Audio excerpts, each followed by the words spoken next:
Sur l'île grecque de Dilo, les déchets sont devenus plus beaux. L'île a en effet entièrement fermé sa décharge après avoir travaillé avec l'entreprise d'économie circulaire et de gestion des déchets Polygreen afin de devenir la première île zéro déchet au monde. Plutôt que de brûler ou d'enterrer des déchets sur Dilo, la compagnie investit dans une meilleure éducation du public afin de montrer comment séparer les matières recyclables et ne pas créer davantage de déchets. Rien n'est en excès. Cela devrait en être de même dans le comportement humain. C'est pourquoi il y a eu la première île sans déchets. Auparavant, les déchets étaient produits, puis ils étaient enfouis, mais maintenant rien n'est enfoui. En fait, 88% des déchets sont acceptés. Au total, 12% sont transformés en combustible secondaire, et nous les utilisons pour la valorisation énergétique. Polygreen a affirmé que c'était un moyen de créer des environnements durables et de réduire les émissions de carbone, ce qui est crucial pour lutter contre le réchauffement climatique. Elle a prévu de mettre en œuvre le concept à plus grande échelle dans des villes comptant jusqu'à 70 000 habitants. Reconnaissant que la tenue d'événements était une source majeure d'émissions dans le monde aujourd'hui, l'ONU a lancé un outil événement vert. Il s'agit d'une plateforme en ligne servant à évaluer la durabilité et la performance environnementale des événements, y compris les émissions de gaz à effet de serre.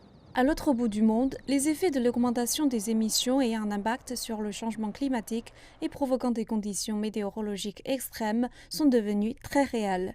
Les récentes inondations au Pakistan ont ainsi touché 33 millions de personnes, emportant des maisons, des routes, des voies ferrées et des moyens de subsistance.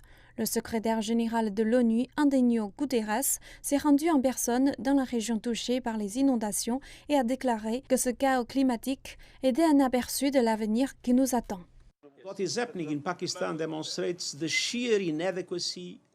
Ce qui se passe au Pakistan démontre la pure insuffisance de la réponse mondiale à la crise climatique et la trahison et l'injustice au cœur de celle-ci. Qu'il s'agisse du Pakistan, de la Corne de l'Afrique, du Sahel, des petites îles ou des pays les moins avancés, les plus vulnérables du monde, qui n'ont rien fait pour provoquer cette crise, ils paient tous un prix horrible pour des décennies d'intransigeance des grands émetteurs.